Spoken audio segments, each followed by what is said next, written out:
We definitely want to strive for that faithful state versus that hopeful state. Like, faith is the real goal.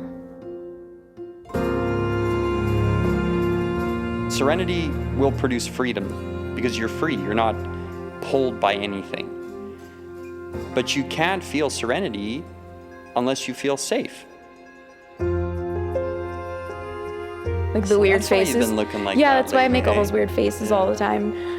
Yeah, when you see me at an event, that's what I'm doing. I'm listening to my thoughts. Yeah, tongue hangs out. This programming came through your genetics first, and then your environment second. And it can be changed two ways. First is through an emotional impact. Something happens in your life, boom, changes you. The second,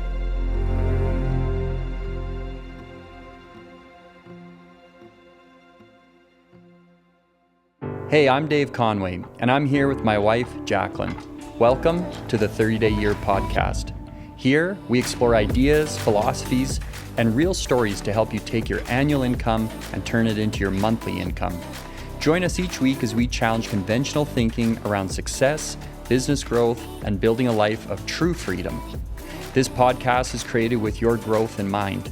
To help us reach more people and to make sure you never miss an episode, please like and subscribe. Let's get started. Today's theme is all about faith. And in this episode, we're going to reveal a framework on how to develop faith. So stick with us. You're going to love it. And I also need to mention that it's our 1-year anniversary for the 30-Day Year podcast. So we have been doing this show for a full year. That's shocking. Is it? Yeah. It doesn't feel like a year. It's been so much fun. Yeah. It does feel like a year to me, though. I feel like, yeah, we've been doing it for a year. We've got like our sea legs now. We kind of, get what the deal is with running or producing a podcast. We do with fun people too, so. Yeah, shout out to our people here. They're pretty awesome. They make us look good. So appreciate them. Can't do it without. Takes a village to raise a child. It does. Or like a small city to help raise an entrepreneur. I think I've been known to say that before. So I love this idea of faith. It's actually our number one value within our company. We hold it as the most important thing in terms of like growing and being able to like navigate the unknown and the unseen things that come along. And everyone knows in business, like it can be a challenge and it can be daunting and you can get stuck on decisions. And even if you feel like you've really mastered your decision-making process, you can still come up against things and situations where you can get stumped. Yeah. And I think that faith is always the way. Yeah, problems are good. Yeah, they are good. Yep, for sure. And you're never going to get rid of them. So it's just all in how you handle them. Yep. And having faith through the problems that the solution will be revealed.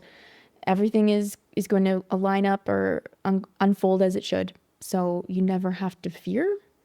But it can be tough to train yourself to release those fears when they do come. So that's why talking about faith is so important and a really great conversation to have. So I just wanted to ask you to kick us off. How do you define faith? I think faith is a state of mind that is filled with belief. Belief in oneself, belief in the universal laws. That's what I think faith is.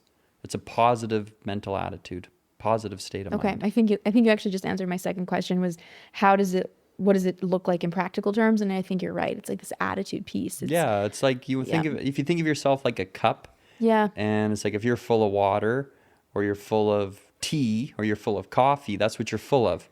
So people are always, you're full of, beep, right? You're full of shit. So it's like you're full of faith. You're full of belief in yourself. And a lot of people confuse confidence like, oh, he's full of himself. Yes. Or she's full of herself. Yeah. Well, there's definitely a difference between like arrogance and confidence. Arrogance is almost like I am better than you, whereas confidence is that I have faith in myself. Yeah. Two very different mindsets. Positive, confident mental attitude. Yeah. You can't have confidence and faith without a positive mental attitude. Right. It's like this mindset cocktail, if you will. I feel like we should have cocktails. It's the anniversary. We didn't plan this well Cheers, enough. Jack. Cheers. Yeah, we should have like some bubbly, like a little bit of Pellegrino to celebrate. If you're loving this video, hit the like and subscribe button and never miss any of this life-changing content. So how does faith differ from like hope? Or are they different? Yeah, I think they're different. Okay. Very much. Yeah, break it down for me.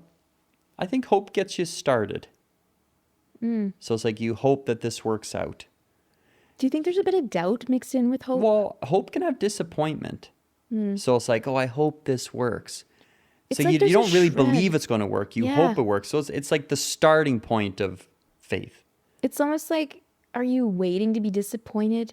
Like when you have hope, you're like, I have faith that it may work out, but I also have faith that it won't.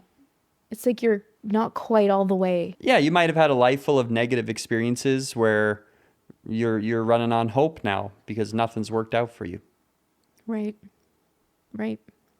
So we definitely want to strive for that faithful state versus that hopeful state. Like faith is the real goal. Knowing. Knowing. Yeah, knowing. It's like understanding, knowing, confidence. And the root word of confidence is faith, fidere, Right. which is faith. Right. And which is trust. So trust, faith, confidence, they're all the same thing. They are all the same. Hope has a bit of wishing in it. So there's a Yeah. little uncertainty in hope.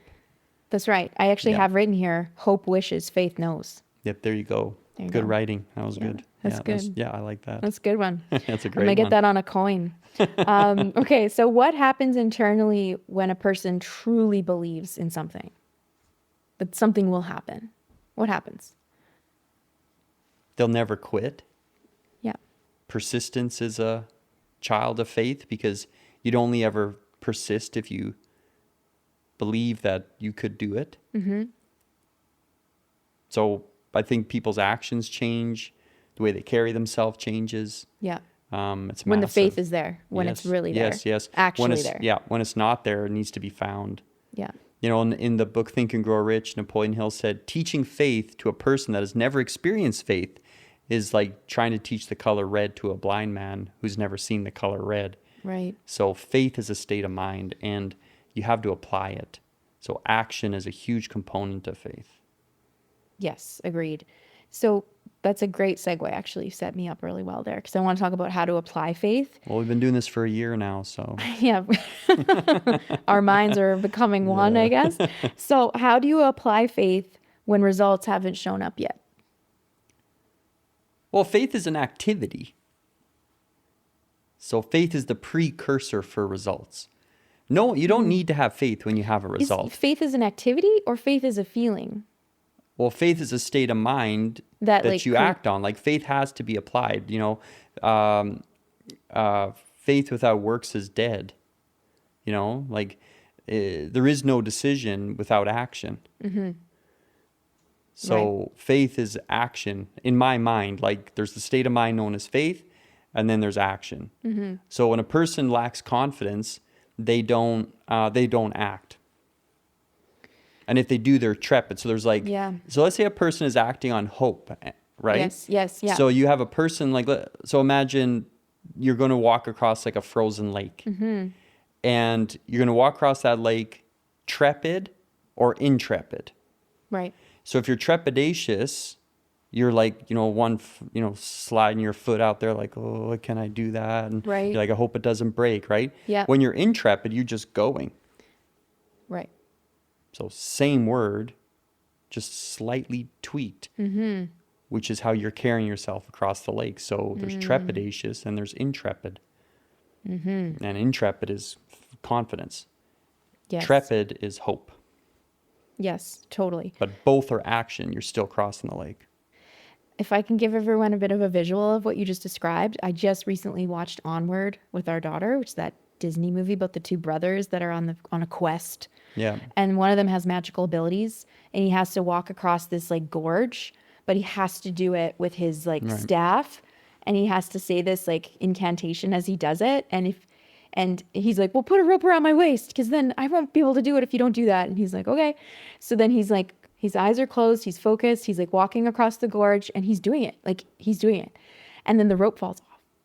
And then he keeps walking and his brother's like, oh my God, what do I do? Like he's doing it, but do I like tell him? Do I just let him go? Right. But then he realizes he's like maybe got like 10% of like gorge left to cross, and then he like comes to, he like opens his eyes and realizes the rope's gone, and then he falls. And then he falls. He's luckily close enough that he catches himself, so he accomplished it. But that is like what came to mind. It was like, oh, he had trepidation, and then he had more confidence at one point, and then when he lost his safety net, then it was all gone. Yeah. So it's like a perfect. He lost the state of mind. That's right.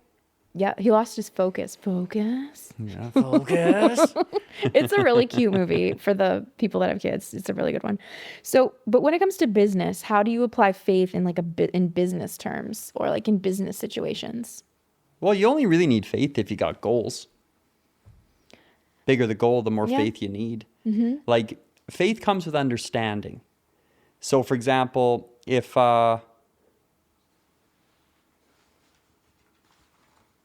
I'm good at doing something. Like, what would be an example of it?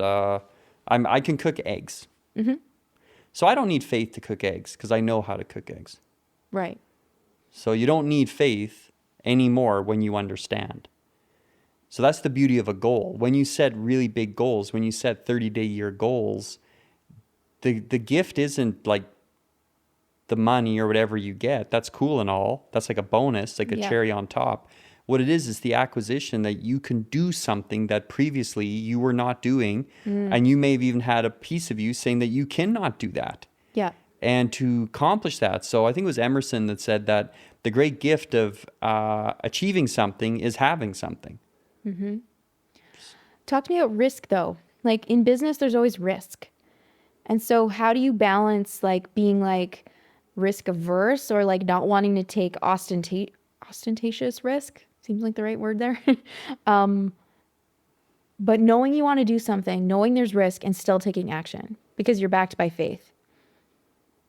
How do you balance like maybe like the risks involved in running business and then like pursuing because you want to do it. You want to do it. Maybe if the indicators are saying maybe not to. How do you balance the two in business? What would be an example of that? Well, let's say you want to do something in your business. You want to like, I don't know, start running programming just for athletes and you feel really compelled to do it. Yeah. But like there's no indicators or that you should. Maybe you just have a feeling you should do it and you want to like trust that intuitive feeling. And so you want to go off and do it, even though maybe the indicators aren't there. Like, how do you manage those kinds of situations? It might be just like this intuitive thing that comes out and you want to do it, but indications aren't saying that you should. I think you should do what you want as long as it works. Mm-hmm. So anything that I have in my life today, there's a point that I did not have the means to get that. Yeah. So our number one value is faith in the unseen. Mm-hmm. So I know that I can acquire anything through this power known as faith. It's the hidden power behind all miracles. So when it comes to risk, like just run an intelligent business that mitigates risk. Like you don't want to be exposed. You don't want to do stupid things just because you think they're a good idea or whatever. Yep. Yep. Okay. Can faith be developed like a muscle? Yeah, it has to be actually. Treated like developing any other part of the body or mind. That's right. Saying the mind is no different than the body. Without usage, it starts to weaken and starts to become atrophy. It'll atrophy away. Mm-hmm. So without use, that's what happens. Even a body in the coffin after the person's dead, their body is slowly becoming dust. Mm-hmm. The function of it starts to leave. And same with the mind. So my mind used to be quite inactive on creative thinking, on goals, and I used to just try and work my way out of situations. Never worked. Mm-hmm. It never worked. Yeah. So the mind is the same and faith is the same. I think the purpose of a goal is to grow, but to grow into what? To grow in your conscious awareness of one with the power that is inside of you. I think that's what everybody's seeking. Everybody's seeking more freedom. And we'll search in relationships and we'll search in money and we'll search all over the place for these things. But at the end of the day, people will find that it's found in faith. It's it's found in serenity. And you can only have serenity if you feel safe. Interesting. What do you mean by that? Go deeper on that. Well, serenity will produce freedom because you're free. You're not pulled by anything. Mm-hmm. But you can't feel serenity unless you feel safe. So if you were jumping out of a, like skydiving, let's say jumping out of a plane, and you were first time ever, you'd be nervous. So you wouldn't be serene. Your heart rate would probably be up. But your coach who's jumped 1,000 times, he or she could be totally fine. So how do you find serenity in those moments? That's through the Well, development of that's faith. when you got to make a leap to a faith in a higher power. Yeah. Or whatever your belief system is. Right. And I don't know if we're going into that today. But Well, it's a little, yeah, I think we are kind of heading that way because I want to talk about, faith is a state of mind and it comes through understanding. And you always talk about study and how important it is. And so how does studying faith shift your mindset from wishing something will happen, hoping it will happen, to knowing it will happen? How does the study component help us get there? Make that shift from hope to faith? yeah, so like I just like to study in the morning. So for example, it's kind of funny you're talking about taste. So today I studied worry. And I read a couple page essay on worry. Old Man Worry? Was it Old Man Worry? No, it's a different one, but that's a Okay. great one too. Yeah, but I studied an essay on worry. That's what I did this morning. Yeah. And, it just said incredible things around worry. Like, we worry, we think about things not going well instead of just putting all our energy into making them go well. And we want to watch that. And Yeah. confidence gets rid of worry. Do the thing and you'll get the energy to do the thing. So if you trust that there's a power, if you trust that you're not alone, that there really is a power at work that has your back. I remember when I first heard the idea that the universe has your back. And first time I heard that, I said, I don't even understand that. That sounds like nonsense. Universe to me is a very dangerous place. And I think we want to establish a power that has your back through everything. So when we talk about risk, as you were earlier, it's like, yeah, you got to be intelligent and follow business practices and establish those for yourself and Yeah. don't be a fool. Yeah. But on the other hand, like, this is a pretty short rodeo. So live your life to the fullest. Live how you want to live. Sometimes the only safe mode of transportation is a leap of faith. Margaret Shepard said Yeah, that it's one. beautiful. Right? Yeah, it is. Would you like to earn more cash in your business? I'd like to help you with my free 21-day Money Momentum Challenge. We're going to rewire your mind, turn you into a money magnet, and start to increase your income. Click the link below and get started. Can you explain why doubt is faith moving in the wrong direction? Yeah, so at the end of the day, there's only faith. So fear is an illusion. So faith is when you believe in something. So when you're in the state of mind, a positive state of mind known as faith, then you believe that you can accomplish this thing or this thing will occur. When you have fear, you're just putting it in the opposite direction. You're just saying that I believe that this terrible thing could happen. So your mind is being filled with negative images, negative thoughts. I think in the Bible, it says that in the second commandment, thou shalt not have graven images. It's not good for you. Right. So you got to keep a close eye on your thinking.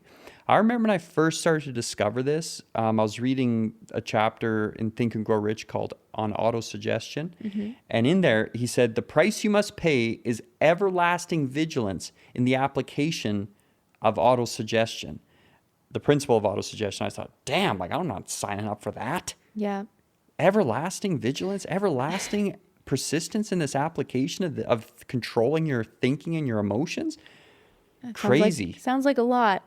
Sounds like a lot. And now I'm obsessed with the idea. I'm always checking on my own attitude all the time. You'd be shocked how much you drift into a poor attitude. Yeah, for sure. You can feel it creep in. Yeah. You can be like doubt and worry and fear, they're tricky. Yeah. And then they lead to the state of mind known as indecision.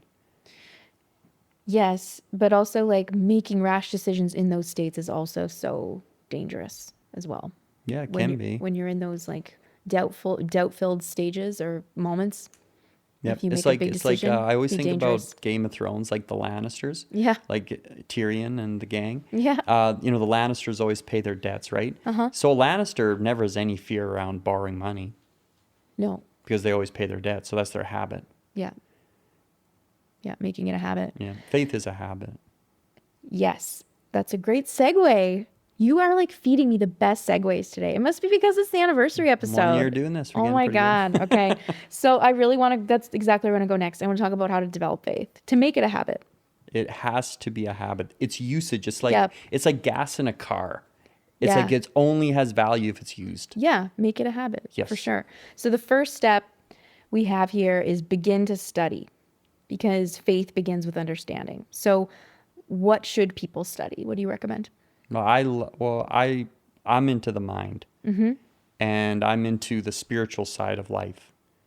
So I love to study spiritual books.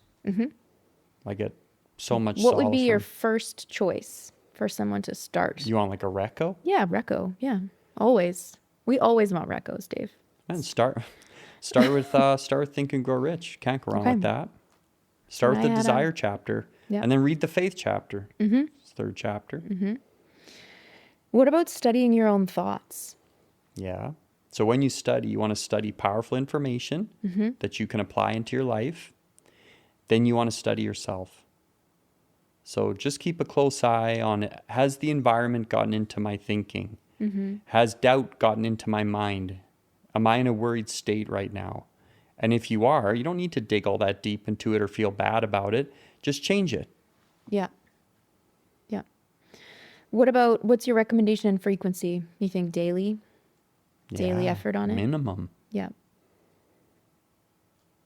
Make it part of the day. Daily Anything you ritual. don't use becomes weak. Yeah. Yeah. And I think it's important that we reference that we want to study to understand, not to memorize. Like in Yeah. school, we're taught to memorize information, and potentially not even internalize it and even know what it's telling us. No, read, memorize, repeat. Yes. But we really want to study to understand this, understand it more deeply. Yeah, you Yeah. want to study so then you can apply, and then you can get feedback, and then through that feedback you can refine. Right. So step 2 we have coming up next, which is use autosuggestion to build faith.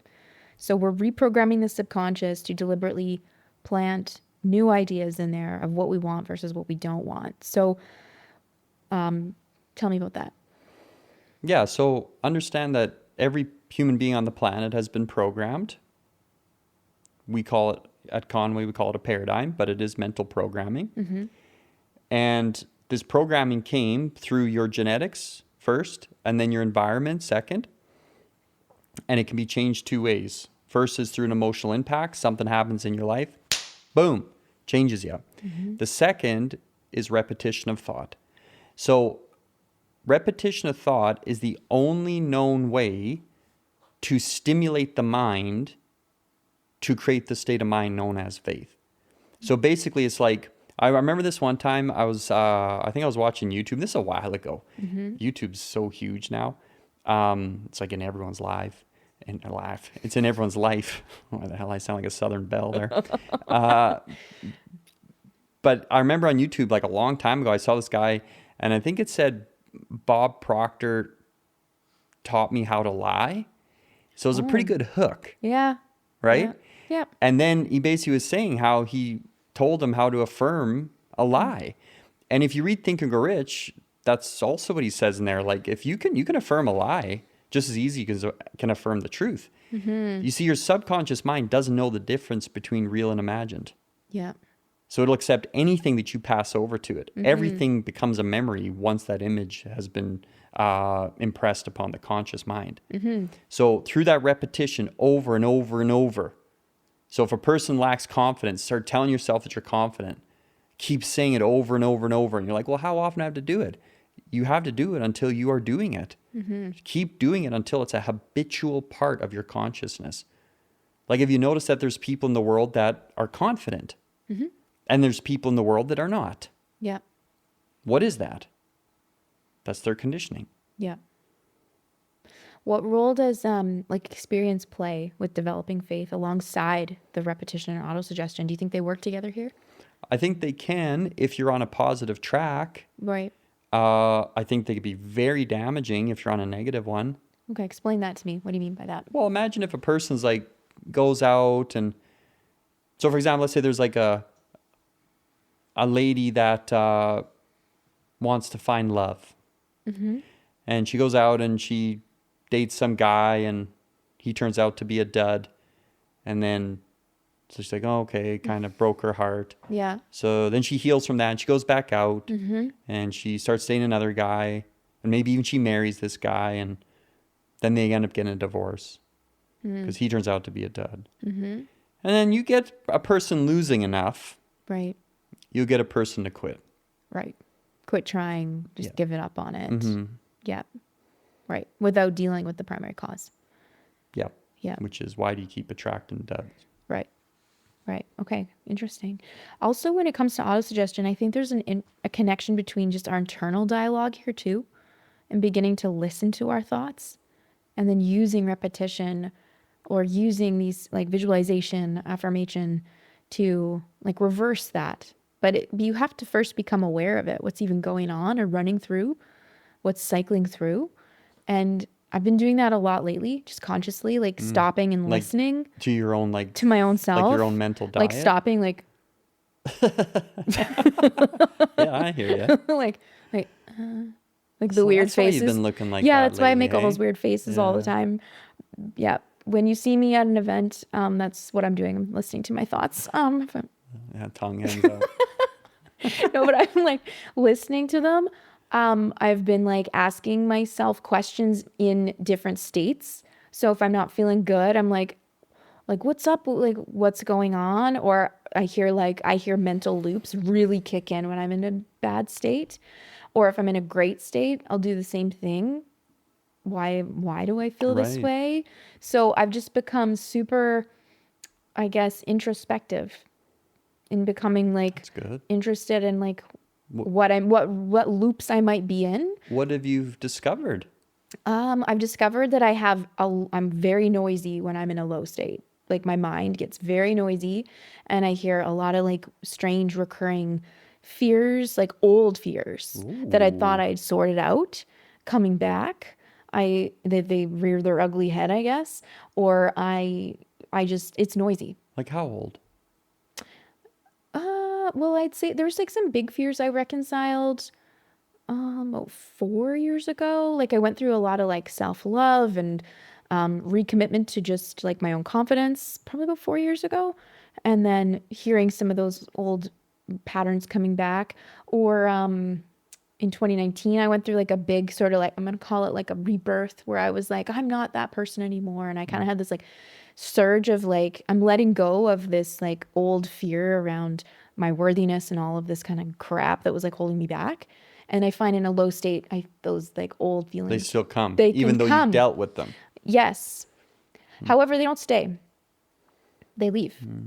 Yeah. But they're still there. They're still there. They're not as, they get loud when I'm in a low vibration or in a fearful state, a doubtful state, a sad state, whatever. They might come back, but then they don't stay. Yeah. But I have been listening and I'm just wondering like, what's that about? It's like, did they ever really go? Or is like, how deep does this unwinding of programming really go? Yeah. It goes really deep. So Scary. it's very interesting stuff. But like, that's why I feel like this, when we talk autosuggestion, it's like, yeah. We want to talk to ourselves, but then what are we hearing back? And so that's kind of like what I've been playing with lately. And I find you can find it, like, it's just becoming observant of your feelings and what your state you're in. And then like really like look at that moment. What's really going on? What's coming out? What's the source? Yeah. And I've been using sort of like visualization and meditative states to do the same thing, to also have those conversations, which I actually find very deeply relaxing and healing. Through the visualization.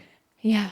But I don't necessarily visualize. I just like to see this sort of like void or just that spaciousness that meditation can create in your mind. Yeah. And then I like to ask questions. Yeah. And then wait for the answers to show up like a week later. You're communing with the divine. Yeah, I'm having a hoot. I'm just playing around. Like, what else are you going to do, right? Hey, Watch yeah. TV. Yeah, what are you going to do with your life, eh? So if you're not communing with the divine, what are you communing with? So I just think this whole autosuggestion piece, like at a surface-based level, yes, affirmations, visualization, repeating what we want back to us, but like true, and that's 100% the deal. But then I think you have to like play with that for yourself. And I think you need to start listening to your dialogue that's coming back, because there's going to be beliefs that are going to hold on for dear life that don't want to go anywhere. Yeah. And it's going to be like, okay, well, how are you going to sort of like persevere or persist past that and move through that and then find that faith on the other side? So it's wild. Faith is a superpower. It's a quest. It's just like the Onward show. It's a quest. Man, those Disney writers, they know Oh my what's God, up. they're so good. They don't even know how good they are. Probably, well, they probably do. Yeah, I think they do. They know all the way to the billions of dollars in the bank. Okay, so the third step we have here under determining and building faith is reflective observation, which I kind of feel like we touched on a little bit, which is really this like the strengthening action through proof.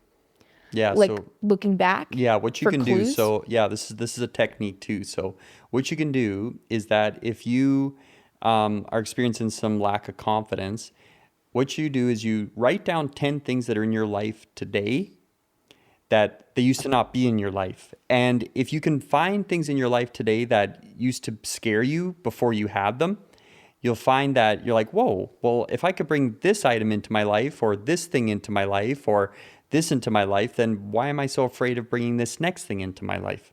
So reflection is can play a huge part of knocking you out of that doubtful state. Mm-hmm. It's pretty cool too.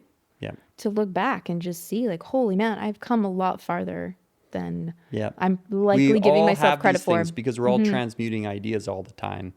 So, hey, if you did this that one time, and if you can find those ideas that you used to be really afraid of, Yeah. where you're like, oh, can I do this? Or, you know, and then now it's a part of your life and you're like, yeah, whatever, you know? For It's like, sure. yeah, maybe Like, the same thing's this happening again. This is super funny, but like when we really started doing like more coaching programs ourselves, like as a participant, like joining mentorships and masterminds and stuff like that, I would never go on camera.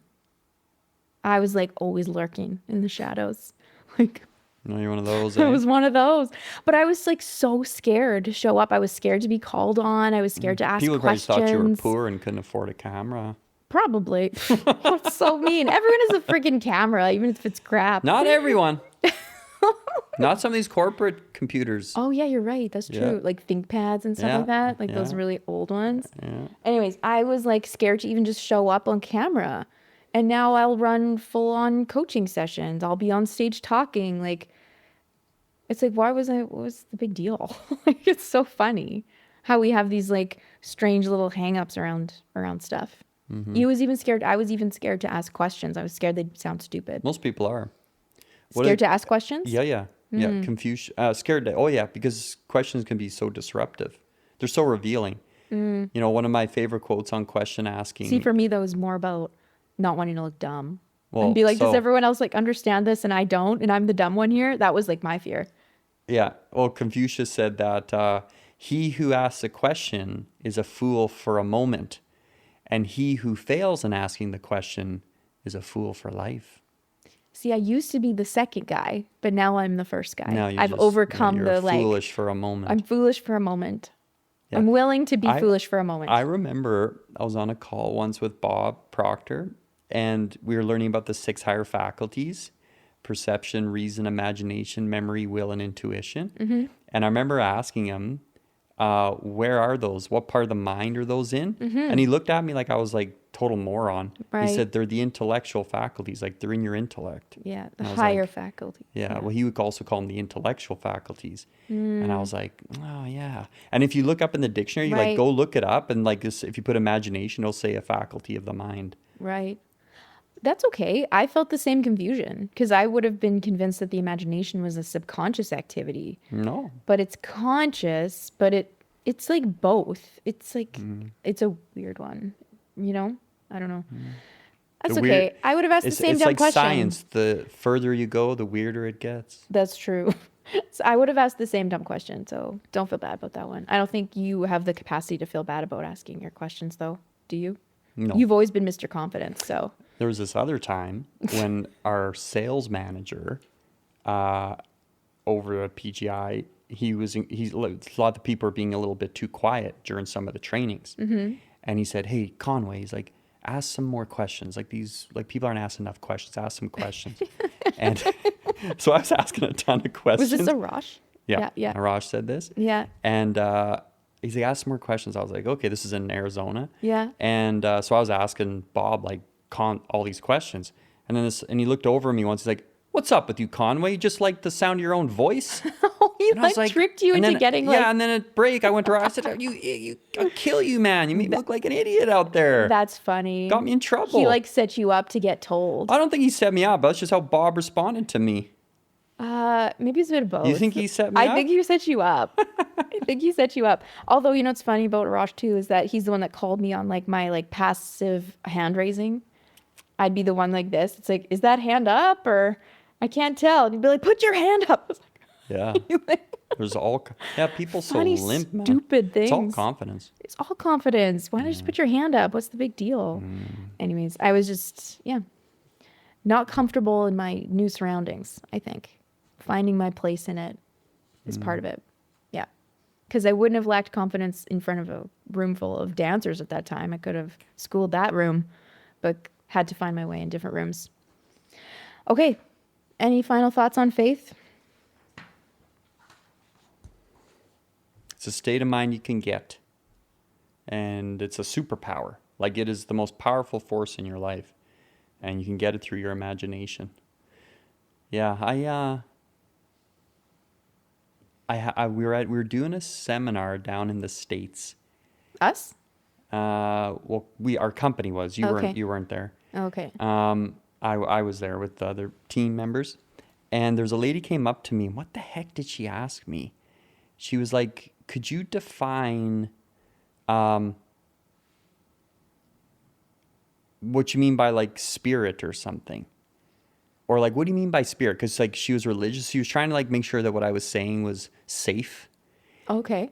Yeah. And I said, well, tell me what you mean. Like, what do you mean by spirit? What do you think it is? And she couldn't answer. So here she is coming to me, questioning me about what I mean by when I say certain things. And she didn't even know What her own definition. Yeah. She didn't even have her own definition. Yeah. And I think faith is like that too. You know, it's like define what it is to you. We're all going to have different answers to it. For me, it's a positive state of mind that is full of belief in oneself, full of belief in the universal laws and a higher power, that we can do things that we currently are not doing. I like it. I'll steal it. If this podcast is opening your eyes to powerful new ideas, helping you think bigger, and opening your level of awareness, be sure to hit subscribe right now and leave us a 5-star review. That will help us reach more ambitious people just like you ready to grow. Produced at Sound Lounge by T-Bone.